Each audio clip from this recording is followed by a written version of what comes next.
우리 성도님들께서는 학창시절에 어떤 학생이셨습니까? 저는 초등학교 시절에 굉장히 숫기가 없었어요.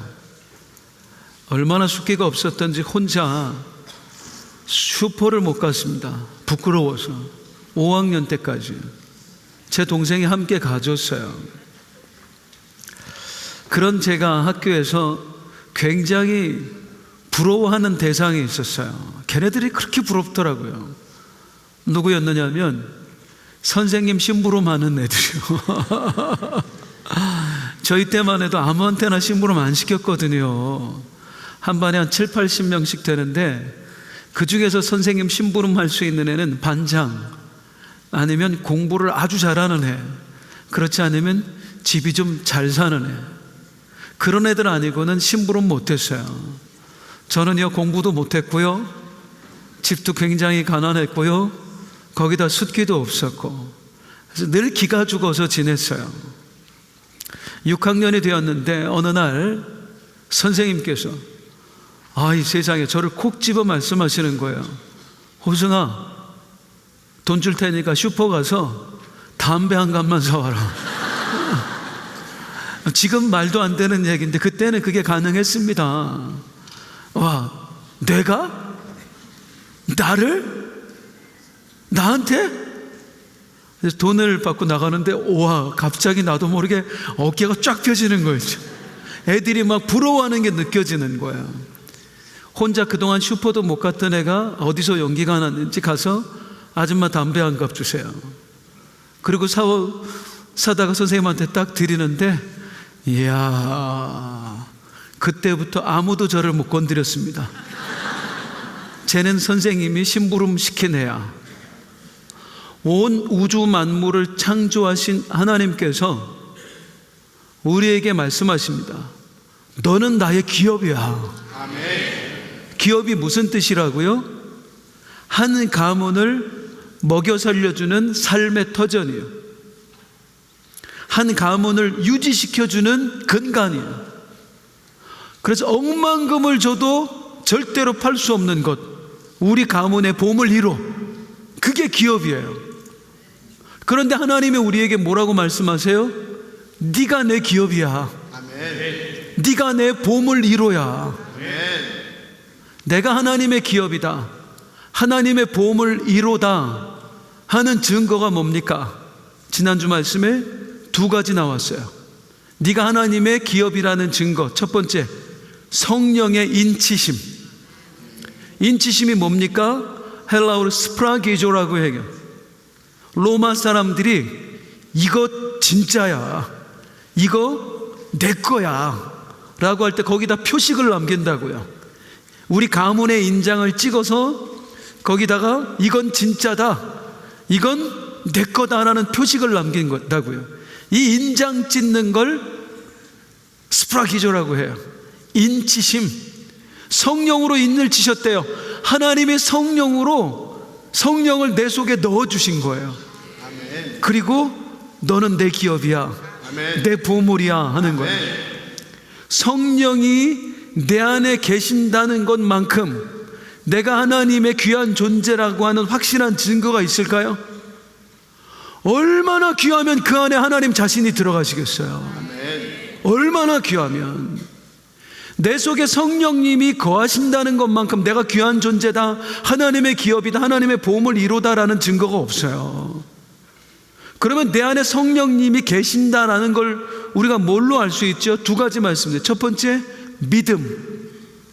성령이 그 안에 거하시는 사람만 예수님을 구주로 믿을 수 있어요. 아멘. 두 번째, 갈망. 성령님이 거하시는 사람은 하나님을 위해 살고자 하는 갈망이 생겨요. 아멘. 나 정말 하나님 뜻대로 살고 싶다. 그래서 이 두 가지, 예수 그리스도를 구주로 영접하는 믿음, 하나님 뜻대로 살고자 하는 갈망, 그게 나에게 있으면 내 안에 성령님 계신 거예요. 아멘. 성령의 인침을 내가 받은 겁니다. 아멘. 그런데 우리의 불안함, 믿음이 있고 갈망이 있으면 성령님이 계신 거라는데 이 믿음이 시원찮은 거예요. 있는 것도 같고 없는 것도 같고.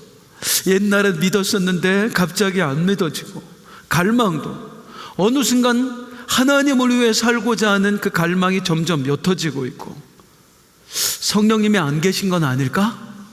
아니면 성령님이 오셨다가 나한테 실망해서 떠나신 건 아닐까? 그렇게 의심하는 사람들에게, 아니야, 네 안에 성령님이 계셔, 너는 하나님의 기업이고 하나님의 보험을 이뤄야 라고 하는 두 번째 증거, 성령의 보증하심. 이 보증하심의 원래 헬라어 단어는 뭐라고요? 아라본. 아라본은 보증하다는 뜻이 아니라 계약금이라고요.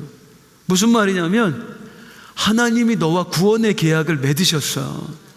그리고 그 계약금으로 네 속에 성령님을 넣어두신 거야. 아니 근데 계약은 언제라도 파기될 수 있는 거잖아요. 계약금 언제라도 되찾아갈 수 있는 거잖아요. 아니라니까요. 로마 시대에는 한 번 계약금을 지불하면은 그걸로 계약 끝. 이 계약은 절대로 파기할 수 없었습니다. 그래서 아라본 계약금이 지급되면 그게 곧 이 계약의 보증이었어요. 우리 안에 구원의 계약금으로 들어오신 성령님은 이렇게 말씀하십니다. 나는 너를 영원히 떠나지 않을 거야. 아무리 내가 그분을 실망시켜 드려도, 내가 더 이상 주님을 안 믿겠습니다라고 하는 순간 성령님은 나를 떠나지 않으십니다. 그래서 이 성령님이 내 안에 한번 들어오시면 나를 영원히 떠나지 않기 때문에 나는 영원히 하나님의 기업일 수 있고, 또한 나는 영원히 하나님의 보험을 이루어질 수 있는 겁니다. 사랑하는 성도님들, 내 안에 성령님이 계신다고 믿으시나요? 그 성령님이 영원히 나를 떠나지 않는다고 믿으시나요? 그럼 또 한 가지, 아직도 자기의 구원을 의심하는 분들이 있다면 이런 설명을 좀 드리겠습니다. 성령님이 내 속에 계시다는 것은 무엇을 말하냐면 늘 나와 동행하신다는 거예요. 함께 다니신다는 거예요. 오늘 예배에 오실 때 여러분만 오신 거 아니에요. 성령님이 여러분과 함께 오셨습니다. 여러분이 집으로 가실 때에도 성령님은 여러분과 함께 가실 거예요. 내일부터 여러분이 직장을 나가실 때도 성령님은 여러분과 함께 그 직장에 가실 거예요. 믿으시나요? 성령님이 어디로 가든, 내가 어디로 가든지 성령님은 나와 함께 하세요. 언제까지? 내가 죽을 때까지? 천만의 말씀, 영원토록. 아니, 영원토록 떠나지 않는다니까요.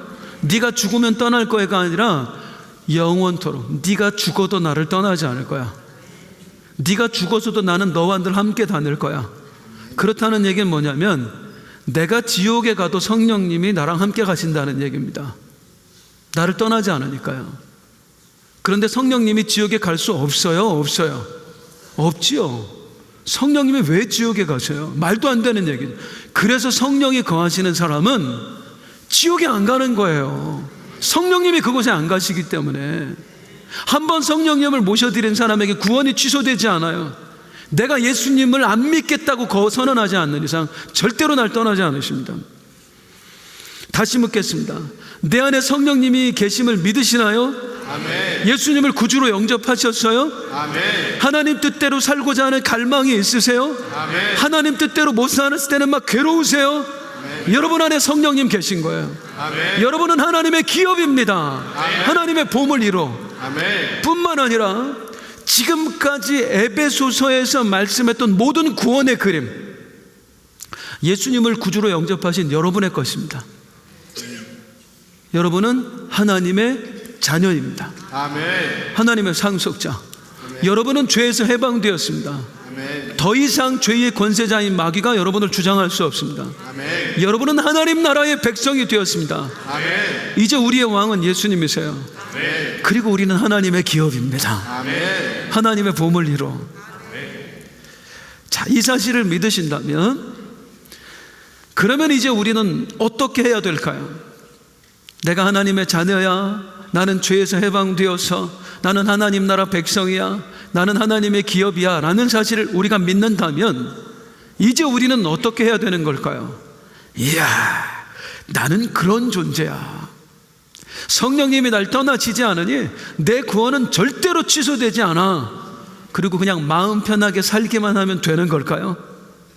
그렇게 에베소서의 저자인 바울은 우리가 받은 구원이 무엇인지를 쭉 설명을 한 다음에 이런 말을 합니다. 여러분은 이런 존재입니다 라고 말한 다음에 이 말을 합니다. 15절 같이 읽겠습니다. 시작. 이로 말미암아 주 예수 안에서 너희 믿음과 모든 성도를 향한 사랑을 나도 듣고. 여러분, 제가 여러분들이 얼마나 믿음으로 잘 살고 있는지, 잘 믿고 있는지, 또 여러분의 사랑의 교제가 얼마나 큰지를 제가 다 들었습니다. 그렇게 말을 해요. 도대체 뭘 들었을까요? 이 에베소서를 쓸 때, 에베소서는 에베소 교회 공동체에게 쓴 거거든요. 이 에베소서를 쓸 때 바울은 로마에 있었어요. 가택연금 상태였습니다. 말이 가택연금 상태지요. 그냥 감옥에 있는 거나 진배 없었어요. 그 안에서 바울이 무엇을 들었느냐? 에베소 성도들의 믿음 이야기를 들어요. 바울 사도님, 그들이 잘 믿고 있답니다. 이 얘기를 들은 거예요, 바울이. 에베소 성도들이 뭘 잘못 믿고 있었을까? 사실은 에베소 교회는 바울이 목회했던 곳입니다. 바울이 여러 곳을 다니면서 잠깐씩 머물며 목회를 하는데 그 중에 가장 오래 머물렀던 곳이 에베소 교회예요. 무려 3년을 머물면서 거기서 목회를 해요. 그때 바울은 두란노 서원이라고 하는 곳에, 도서관입니다. 거기에 에베소 교회 성도들을 모아놓고요, 성경에 보면, 사도행전에 보면 매일 성경 공부를 시켰다 그래요. 일주일에 한 번 아니에요. 매일 성경 공부를 시켰대요. 자, 그러면 퀴즈. 바울이 3년 동안 에베소 성도들에게 매일 성경 공부를 시켰을 때 이 에베소서에 나오는 구원의 그림들, 당신은 하나님의 자녀입니다, 당신은 죄에서 해방되었습니다, 하나님 나라 백성이 되었습니다, 하나님의 기업입니다, 이런 이야기들을 말해 주었었을까요? 말해 주었었을까요? 당연히 말해주죠. 그건 바울의 사상이거든요. 3년 동안 가르쳤어요. 그 얘기를 지금 하는 거예요, 반복해서. 내가 여러분들에게 이렇게 가르치지 않았습니까? 그런데 여러분이 저에게 들었던 복음을 잘 믿고 있다는 소식을 제가 들었습니다. 그래서 어떻게 했어요? 바울이 그 소식을 듣고 감사했을까요? 감사했을까요? 감사합니다. 정말 눈물 나게 감사합니다. 그런데 그 감사의 장면을 잠깐 보면은요, 16절 함께 부를게요. 16절 시작. 내가 기도할 때에 기억하며 너희로 말미암아 감사하기를 그치지 아니하고. 따라할게요. 감사하기를 그치지 아니하고. 감사하기를 그치지 아니하고. 이게 무슨 말이냐면, 당신들이 잘 믿고 있다는 소식을 듣고 감사했습니다. 그래서 제가 또 감사하고 또 감사하고 또 감사하고 감사를 그칠 수 없었습니다, 이런 뜻이 아니에요. 이런 말이 아니고, 문맥으로 보면 이게 무슨 뜻이냐면 감사로 그치지 아니하고 이 뜻이에요. 따라하겠습니다. 감사로 그치지 아니하고. 나는 여러분이 잘 믿고 있다는 소식을 들었습니다. 그래서 정말 하나님 앞에 감사했습니다. 여러분에게도 감사했습니다. 그런데 저는 감사만 할 수가 없었습니다. 또 다른 무언가를 할 수밖에 없었습니다. 여러분 때문에. 뭘 했을까요? 기도했을까요? 기도합니다. 바울은 에베소 성도들이 잘 믿고 있다는 얘기를 듣고 하나님 앞에 감사한 다음에 그들을 위해 기도해요. 그게 오늘 본문이에요. 그래서 오늘 본문을 성경학자들은 바울의 기도 그렇게 불러요. 따라할게요. 바울의 기도. 그러면 궁금해지잖아요. 도대체 바울은 어떤 기도를 했을까? 에베소 성도들을 위해 어떤 기도를 했을까? 그 전에 우리가 한 가지 알아야 될 게 있어요. 이 당시 에베소 교회 성도들이 어떤 삶을 살았을까? 그걸 좀 알아야 돼요. 아까도 말씀드렸습니다마는 바울이 에베소 교회에서 약 3년 동안 목회를 했어요. 그랬다 에베소 교회를 떠나는데, 바울이 에베소라고 하는 도시를 떠날 때 좋게 떠나온 게 아닙니다. 그냥 이만하면 됐다 하고 떠난 게 아니라 어쩔 수 없이 떠났어요. 에베소라는 도시 자체가 막 변화됐거든요. 예수쟁이들이 예수쟁이답게 살면서 도시가 막 성령으로 뒤집어지는 거야.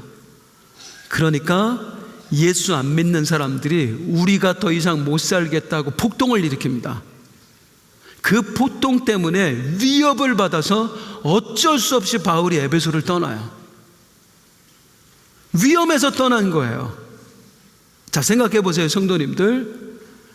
바울이 에베소를 위험해서 떠나야 했다면, 예수 안 믿는 사람들이 예수쟁이들 때문에 폭동을 일으켜서 위험해서 그곳을 바울 사도가 떠나야 했다면, 거기 남아있는 사람들 어떻게 살았겠어요? 예수쟁이들. 이거는 힘들다는 말로 표현이 안 되는 겁니다. 이로 말할 수 없는 핍박을 받으면서 에베소 교회 성도들이 살아갔던 거예요. 이건 에베소 교회뿐만 아니라 초대교회 성도들 대부분의 삶이 그랬어요.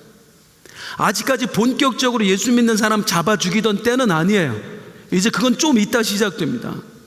하지만 예수 믿는 것 때문에 가문에서 퇴출당하고요, 회사에서 잘리고요, 더 이상 가게를 안 내줘서 더 이상 영업도 할 수 없고 아무것도 못하는 상태, 숨이 막히는 상태.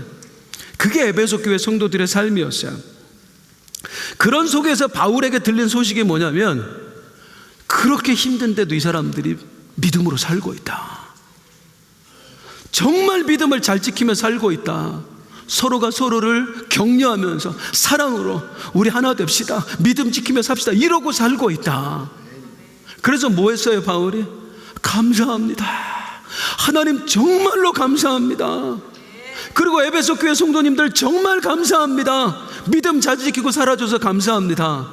그리고 나서 이제 에베소 교회 성도들을 위해 기도하는 거예요. 그러면 어떤 기도해야 하세요? 에베소 교회 성도들의 지금 삶의 형편이 어때요? 어떤 기도해야 맞아요? 죽을 것 같이 지금 힘든 삶을 저들이 살고 있어요. 그럼 목회자로서 그들의 삶을 알고 있는 사람으로서 어떤 기도를 해야 되냐고요. 우리들의 입장에서 한번 생각해 보죠, 성도님들. 자신의 이야기로, 지금 내 형편이 너무 어려워요. 사업장이 부도 직전이에요. 카드로 여기저기 돌려막기 하다가 더 이상 그게 불가능한 상태가 되었어요. 부도 직전. 몸이 이상해서 병원에 갔더니 의사가 하는 말, 큰 병원 가보세요. 그래서 서울의 큰 병원에 예약을 해놓은 상태예요. 자식이 대학을 졸업했는데 취업이 안 되네. 겨우 근근히 알바해서 얘가 용돈벌이 하는데 나이는 먹어가고, 저 어떡하지? 저러다 결혼은 어떡하지? 가정은 꾸릴 수가 있으려나? 온갖 걱정과 근심거리가 가득해. 그런데 이런 내 모든 사정을 목사님이 알고 있어요.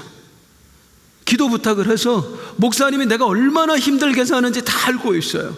그리고 내가 그 힘든 상황 속에서도 얼마나 믿음을 지키기 위해서 애쓰고 있는지 목사님이 다 알고 있어요. 그러면 내 모든 사정을 아는 목사님이 나를 위해 뭘 위해 기도했으면 좋겠어요? 당연히 내 어려운 사정 위해서 나보다 더 좀 간절히 기도해 줬으면 좋겠잖아요. 하나님, 우리 집사님 사업장이 어렵대요. 하나님 건강 주세요. 하나님 그 아이들 길을 열어주세요.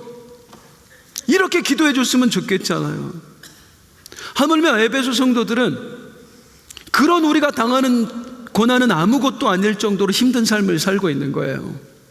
그걸 바울 사도가 알아요. 이미 그들이 어떻게 살고 있는지 함께 살아봐서 다 알아요. 그런 바울이 이제 에베소 성도들을 위해 기도하는 겁니다. 어떤 기도했을까요? 16절, 17절입니다. 시작. 내가 기도할 때에 기억하며 너희로 말미암아 감사하기를 그치지 아니하고 우리 주 예수 그리스도의 하나님 영광의 아버지께서 지혜와 계시의 영을 너희에게 주사 하나님을 알게 하시고. 따라할게요. 내가 기도할 때에 지혜와 계시의 영을 너희에게 주사 지혜와 계시의 영을 너희에게 주사 하나님을 알게 하시고 하나님을 알게 하시고 에베소 교회 성도들 그 힘든 사람들을 위해서 바울이 기도하는데 뭐라고 기도하냐면 하나님 우리 주 예수 그리스도의 하나님 영광의 아버지여 정말 감사합니다. 우리 에베소 교회 성도들 믿음 잘 지키게 해주셔서 정말 감사합니다. 하나님 저들에게 지혜와 계시의 영을 부어 주옵소서. 그래서 저들로 하여금 하나님을 알게 하옵소서. 아멘. 뭐라고 기도했다고요? 하나님을 알게 하옵소서. 하나님을 알게 해주세요. 아니 지금 가문에서 퇴출당했다니까요. 회사에서 예수 믿는다고 잘렸다니까요. 예수쟁이가 하는 가게라고 소문이 나서 단골들이 더 이상 찾아오지 않게 되었다니까요. 문 닫아야 되는 상황이라고요. 예수쟁이라고 돈이 필요해서 은행에 가서 대출을 받는데 담당자가 계속 피하고 안 만나주는 거예요. 아예 망해버리라는 심보로. 관공서에서 툭하면 우리 가게에 표적 검문 나와가지고요 영업 정지 먹이는 거예요. 벌금 때리고요. 이런 상황이 보통 힘든 게 아니란 상황이라고요. 솔직히 이 모든 상황 어려움 단번에 끝낼 방법이 있습니다. 예수 안 믿겠다고 부인만 하면 됩니다. 그런데 그거 안 해요. 끝까지 믿음 붙들고 살았어요. 예수만 부인하면 예전의 삶으로 안락했던 삶으로 돌아갈 수 있는데 그래도 믿음 붙들고 살았어요. 왜? 언젠가 바울로부터 들었던 복음, 여러분은 하나님의 자녀입니다. 우리는 죄에서 해방되었습니다. 우리는 하나님 나라 백성입니다. 우리는 하나님의 기업입니다. 그 말들이, 이 말씀들이 마음에서 용솟음 쳐서 그래 내가 하나님의 자녀인데 하나님의 기업인데 이 믿음 가지고 또 버티고 지금까지 버티고 있는 거라고. 몇 년째. 그런 우리의 사정을 누구보다 잘 아는 바울이, 사도가 내가 지금 얼마나 죽을 것 같이 힘든 줄 알면서 나를 위해 한다는 기도가 하나님을 알게 해주세요. 뭐 어려움 좀 제해 주세요, 해결해 주세요, 고쳐 주세요, 단 한마디 없어. 하나님을 알게 해주세요. 아니 지금 가문에서 쫓겨났다니까요. 회사에서 잘렸다니까요. 사업장 문 닫게 생겼다니까요. 더 이상 밥 먹고 못 살게 됐다니까요. 멋이 죽언디. 이렇게 산적한 문제들이 가득한데 뭐가 중에서 하나님을 알게 해주세요 그 기도만 하냐고요. 하나님을 안다는 거, 사랑하는 성도님들, 단언컨대 우리들에게 하나님을 아는 것보다 더 소중한 문제는 없습니다. 아멘. 하나님을 아는 것보다 인생들에게 중요한 문제는 없습니다. 아멘. 왜요? 하나님을 알아야만 알 수 있는 게 있어요. 하나님을 알아야 세상의 시작과 세상의 끝을 알아요. 아멘. 이 세상을 누가 만드셨고 이 세상의 주인이 누구고 이 세상은 장차 어떻게 될 것이고 이 모든 사실은 하나님을 알 때에만 알 수 있어요. 아, 하나님이 만드셨구나, 하나님이 다스리는구나, 하나님이 세상의 종말을 계획을 해놓으셨구나. 하나님을 알아야만 세상의 시작과 끝을 알아요. 세상의 시작과 끝만 알아요? 아니에요. 나의 시작과 나의 끝도 알아요. 하나님을 알면 내 시작이 뭔지 내 끝이 뭔지를 알 수 있어요. 누군가 세상을 떠나면 우리가 이렇게 말하잖아요. 돌아가셨다고. 안 믿는 사람도 똑같이 얘기해. 돌아가셨다 그래요. 도대체 어디로 돌아가신 거죠? 돌아갔다는 얘기는 어디서부터 왔다는 얘기 아니에요. 그리고 그곳으로 갔다는 거잖아요. 우리는 막연하게 알고 있어요. 안 믿는 사람들도 사람이 어딘가로 간다는 거를. 도대체 사람이 어디서 와서 어디로 가는 거예요? 이건 하나님을 알아야만 알 수 있다니까요. 하나님이 나를 지으셨다는 거, 하나님이 이 세상뿐만 아니라 그 다음 세상까지 다 만들어 놓으셨다는 거, 이 사실을 알아야만 인간이 어디서부터 오고 어디로 돌아가는지를 알 수 있는 거예요. 따라서 하나님을 모르면 내 시작과 결말을 모르기 때문에 하나님을 모르면 인생이 비참해질 수밖에 없습니다. 누가복음 16장에 나오는 부자가 그랬습니다. 평생을 호의호식하면서 살았어요. 성경에 그를 뭐라고 표현하냐면 자색 옷을 입고 날마다 호화롭게 즐기더라 그래요. 자색 옷은 그 당시에 왕족이나 귀족들만 입을 수 있었습니다. 그 말은 이 사람이 왕족 혹은 귀족이었다는 거예요. 양손에 한쪽에는 권력, 한쪽에는 재물 두 개 가지고 정말 남부럽지 않게 살았던 사람이에요. 그런데 그의 결국이 어찌 되었습니까? 그가 죽어서 장사되어 간 곳은 음부였습니다. 성경이 보통 사람들이 말하는 지옥이라고 말하는 그곳이요. 그곳에서 이 부자가 절규하잖아요. 제발 그 손가락 끝에 물 한 방울 묻혀서 내 혀에 한 방울만 떨어뜨려 주십시오. 이 부자가 내가 어디로 가는지를 알았다면 과연 그렇게 살았을까요? 하나님께 등을 돌리고 살았을까요? 하나님을 알았다면, 내가 어디서부터 왔고 어디로 돌아가는지를 알았다면 그가 과연 그런 인생의 결말을 맞이했을까요? 하나님을 아는 것보다 인생들에게 더 중요한 문제는 없습니다.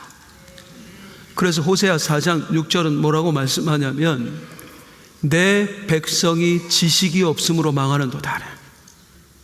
여기 지식은 하나님을 아는 지식이에요. 이 사람들이 지금 하나님을 몰라서 이렇게 망할 길로 가고 있다, 죽을 길로 가고 있다. 그래서 호세아 6장 3절에 선지자는 뭐라고 절규하며 외치느냐면요, 그러므로 우리가 여호와를 알자, 힘써 여호와를 알자. 여러분, 우리 하나님 모르면 죽는 거예요. 망하는 거예요.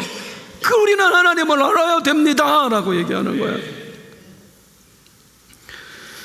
사랑하는 성도님들, 여러분의 삶에 어떤 힘든 일이 있으십니까? 막 사업장 문 닫게 될 것 같아서 막 미칠 것 같으십니까? 몸에 찾아온 질병 때문에 너무나도 불안하신가요? 힘들죠. 안 힘들다고 말하는 건 정말 힘들죠. 진짜 밤잠을 이루지 못할 정도로 힘들죠. 그런데 한번 생각해 봐요. 우리 사업장을 살리느냐 못 살리느냐 하는 문제가 내가 죽느냐 사느냐 하는 것보다 더 시급합니까? 그냥 죽느냐 사느냐도 아니에요. 성도님들, 영원히 죽느냐 사느냐예요. 영원히 죽느냐에 사느냐의 문제보다 지금 내 병이 낫느냐 안 낫느냐가 더 급한 문제일까요?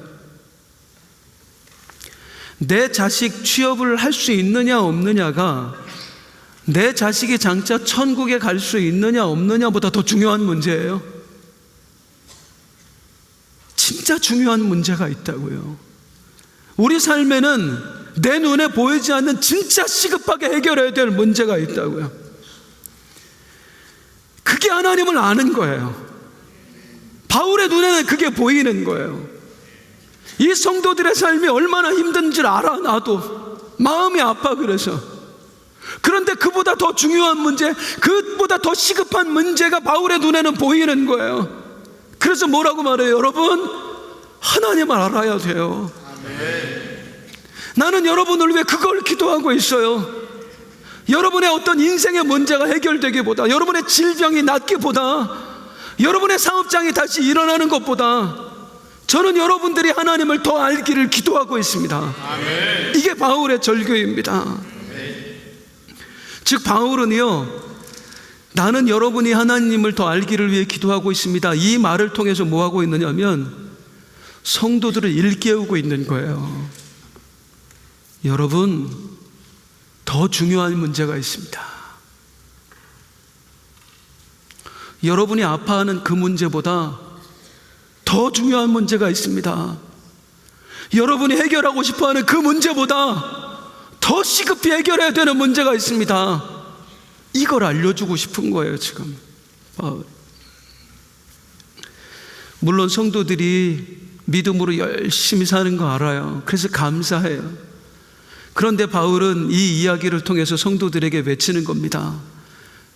에베소 교회 성도님들, 나의 사랑하는 나의 보배들, 여러분들 거기서 그치면 안 돼요.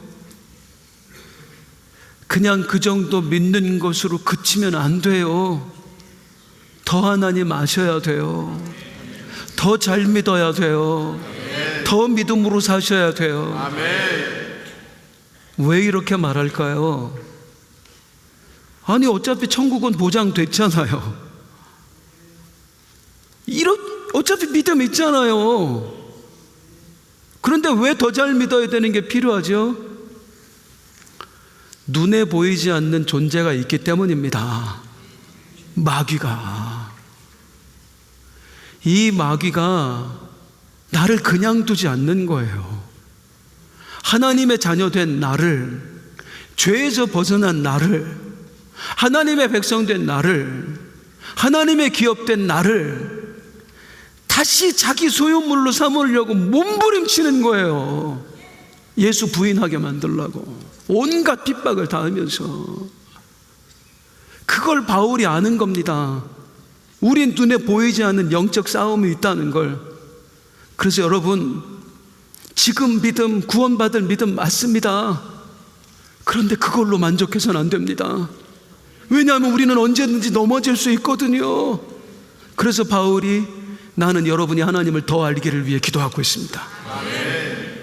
나중에 가면은 이걸 구체적으로 말해요. 에베소서 6장에 가면 성도님들, 우리의 싸움은 악한 영들과의 싸움입니다. 그래서 우리는 하나님의 전신갑주를 입어야 되는 겁니다. 1장에서 그 빌드업을 하고 있는 거예요. 영적 싸움을 위해서 우리가 우리의 믿음이 이 수준에 머물러서는 안 됩니다. 내가 여러분을 위해 그걸 기도하고 있습니다 라고 지금 말하고 있는 거예요. 그러면 하나님을 대해서 뭘 알아야 돼요? 어떻게 알 수 있어요? 그건 계속 할 거예요 앞으로. 에베소서 그 이야기하는 거니까. 사랑하는 성도님들, 신앙생활에 있어서 가장 위험한 게 뭐냐면요, 이만하면 됐지입니다. 기도 이만하면 됐지. 헌신 이만하면 됐지. 이게 가장 위험합니다. 다윗이 그거 하다 망했습니다. 다윗은 본래 어떤 왕이었습니까? 전쟁이 나면 누구보다도 앞장서서 백성들을 위해 싸웠던 왕이었습니다. 다윗은 어떤 신앙인이었습니까? 그 어떤 순간에도 예배하기를, 기도하기를 멈추지 않았던 사람입니다. 심지어는 다윗이 10년이 넘게 광야를 도망치고 다닐 때 시절에도요, 다윗은 틈만 나면 동굴 속에 들어가서라도 예배하고 기도했었어요. 이걸 하나님이 어여쁘게 보셔서 다윗을 왕으로 삼아주신 거예요. 처음엔 잘했어요. 감사하니까. 그런데 이 다윗이 나중에 어떻게 무너지냐면, 전쟁이 났는데 더 이상 자기가 나가지 않는 거예요. 부하들만 보내. 이제 나도 뭐 할 만큼 했으니까 니들만 갔다 와.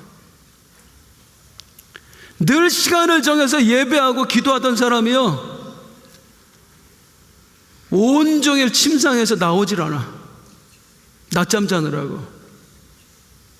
그리고 저녁 만취돼서 이제 더 이상 허리가 아파가지고 못 누워있을 때 일어나가지고 돌아다녀. 그때 목욕하는 여인이 눈에 들어온 겁니다. 그 여인이 우연히 보게 됐을까요? 마귀가 파놓은 함정이에요. 이 여인을 보고 음심이 동해서 거기서 간음죄를 저지르고, 이 간음죄 막으려다가 살인죄까지 저지르고 그 모든 죄악의 엄청난 이 죄악의 출발점이 어디였어요? 이만하면 됐지예요. 이만하면 됐지. 이만하면 됐지 하는 순간 마귀의 밥이 되는 겁니다. 다윗뿐만 아니라 에베소 성도들의 삶에도 똑같은 일이 대기하고 있는 거예요. 언제라도 마귀가 삼키려고. 이걸 바울은 알았기에 그들이 믿음으로 살고 있는 거 알아요. 그 힘든 상황 속에서 열심히 하나님 섬기는 거 알아요. 그런데 여러분, 그 정도로는 안 됩니다 하는 거예요. 실제로 그 정도로는 안 됩니다. 왜? 몇 년 후부터 본격적으로 기독교인에 대한 대대적인 박해가 시작되거든요. 이제 사자골 속에 집어던져 십자가에 못 박아 죽여버려요. 불태워서 횃불로 삼아요. 믿음 지킨 사람도 많지만 부지기수로 예수 부인하고 다 떠나갔습니다. 그걸 알기에 바울은 그걸로 안 됩니다. 더 하나님을 알아야 됩니다 하는 겁니다. 에베소 교회 성도들에게만 해당되는 이야기는 아닙니다. 우리도 마찬가지. 사랑하는 성도님들, 예수 오래 믿으면 마귀가 무서워서 우리를 떠납니까? 목사가 되면 그 순간 목사네, 못 건드리겠네 해요. 장로 임직 받으면 그 순간부터 갑자기 어떤 권능이 생깁니까? 아니에요. 절대 착각하면 안 돼요. 제가 목사가 되어서 느낀 거는요, 목사 되기 전보다 훨씬 더 영적인 공격이 거세지는 거예요. 담임 목사가 되어서 느낀 게 뭐냐면 이로 말할 수 없을 정도로 영적인 공격이 있는 거예요. 끊임없이 숨을 못 쉴 정도로. 우리가 신앙생활에서 믿음이 커지면 이 정도 안심하면 되겠지가 아니라 상대적으로 영적인 공격이 더 심해지는 거예요. 그래서 성도는 이만하면 되었지 하는 순간 박살납니다. 마귀의 공격은 점점 더 거세지는데 우리는 멈춰버리니 밥이 안 될 수가 없는 거예요. 그래서 에베소 성도들에게 외치는 말, 여러분 잘 믿고 있는 거 합니다. 그래서 정말 고마울 정도입니다. 눈물이 날 정도입니다. 그런데 그 정도로 안 됩니다. 여러분의 믿음을 더 키워내셔야 됩니다. 하나님을 더 알아가야 됩니다. 더 굳세게 기도해야 됩니다. 사랑하는 성도님들, 우리는요 매주 모여서 함께 외쳐요. 설교 시작할 때마다 잘 됩니다. 더 잘 됩니다. 갈수록 더 잘 됩니다. 건강합니다. 더 건강합니다. 갈수록 더 건강합니다. 행복합니다. 더 행복합니다. 갈수록 더 행복합니다. 그렇게 되기를 소망합니다. 저절로 될까요? 외치기만 하면, 우리가 모여서 막 잘 된다고 외치기만 하면 저절로 잘 돼요? 그건 미신이에요. 우리 주문 외우는 거 아니에요. 잘 됩니다. 더 잘 됩니다. 갈수록 더 잘 됩니다. 이게 실제가 되게 하려면은요, 그에 맞는 합당한 행위가 있어야 돼요. 일테면 정말 하나님이 우리를 잘 되게 하시는 분인 줄 믿으세요? 그러면 잘 됩니다. 더 잘 됩니다. 갈수록 더 잘 됩니다가 실제가 되게 하려면 그 전에 잘 믿습니다. 더 잘 믿습니다. 갈수록 더 잘 믿습니다가 있어야죠. 미신이 아니라니까요. 주문 외우는 게 아니라니까요. 우리가 건강합니다. 더 건강합니다. 갈수록 더 건강합니다. 그렇게 해주실 수 있는 분이 하나님이라고 믿는다면 그렇게 선포만 하는 게 아니라 우리는 기도합니다. 더 기도합니다. 갈수록 더 기도합니다. 해야 되는 거예요. 행복합니다. 더 행복합니다. 갈수록 더 행복합니다. 를 만들어 주실 수 있는 분이 하나님이라고 믿는다면 우리는 예배합니다. 더 예배합니다. 갈수록 더 예배합니다. 찬양합니다. 더 찬양합니다. 갈수록 더 찬양합니다를 먼저 해야 되는 거예요. 그러지 않고 저절로 우리에게 주어지는 건 아무것도 없어요. 제 인생의 모토라니까요. 아무것도 하지 않으면 아무 일도 일어나지 않습니다. 내 믿음을 지키는 것도 마찬가지입니다. 아무것도 하지 않고 처음 받았던 믿음 그냥 그거 근근히 유지하고 나가면 유지하는 게 아니에요. 언젠가 마귀의 밥이 됩니다. 그래서 우리는 여기서 멈춰서는 안 돼요. 갈수록 내 믿음을 더 키워내야 돼요. 갈수록 하나님을 더 알아가야 돼요. 갈수록 더 하나님을 사랑하셔야 돼요. 옆에 분에게 오늘을 축복하는데요, 믿읍시다, 더 믿읍시다, 갈수록 더 믿읍시다. 시작. 믿읍시다, 더 믿읍시다, 갈수록 더 믿읍시다. 알아갑시다, 더 알아갑시다, 갈수록 더 알아갑시다. 시작. 알아갑시다, 더 알아갑시다, 갈수록 더 알아갑시다. 그게 승리의 비결인 줄 믿습니다. 아멘. 그게 축복의 비결인 줄 믿습니다. 아멘. 힘든 상황 속에서 믿음 잘 지켜두셔서 정말로 감사합니다. 그런데 그것만으로는 안 됩니다. 마귀가 있기 때문입니다. 지금 믿음보다 더 큰 믿음 가지셔야 됩니다. 지금 기도하는 것보다 더 간절하게 기도하셔야 됩니다. 그때 하나님의 역사를 우리가 삶에서 경험하게 될 줄로 믿습니다. 우리 결단하면서 함께 찬송하죠. 일어나서 함께.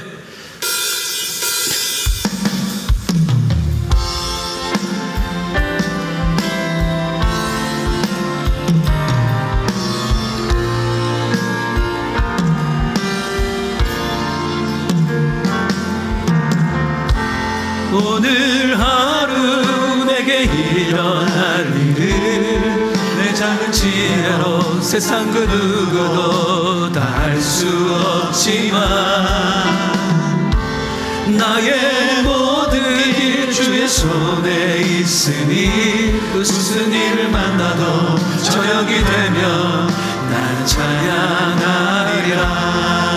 오늘 하루 힘겨울지라도 오늘 하루 힘겨울지라도 주께서 오늘도 나와 동행하니 오늘을 살리라. 매일 숨쉬는 순간 함께 하시니 신실하신 하나님 그분만 따라 나는 살아가리라. 외쳐요 함께. 난 믿음으로 살겠네. 난 믿음으로 살겠네. 아멘.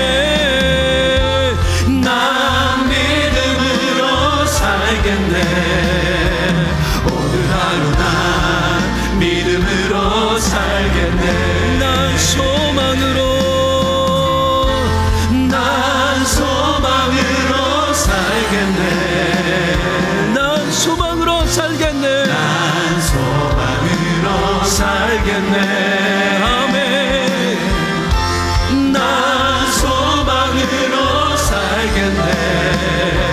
오늘 하루 난 소망으로 살겠네. 1절 같이 함께.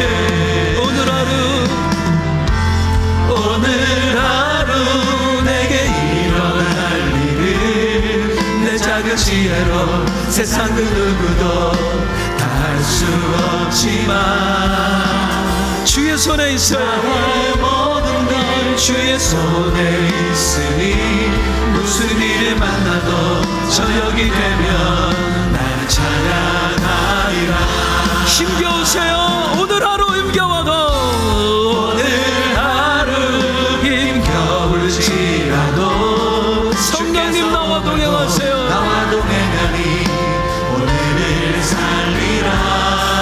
매일 숨쉬는 순간마다 함께 하시니 신실하신 하나님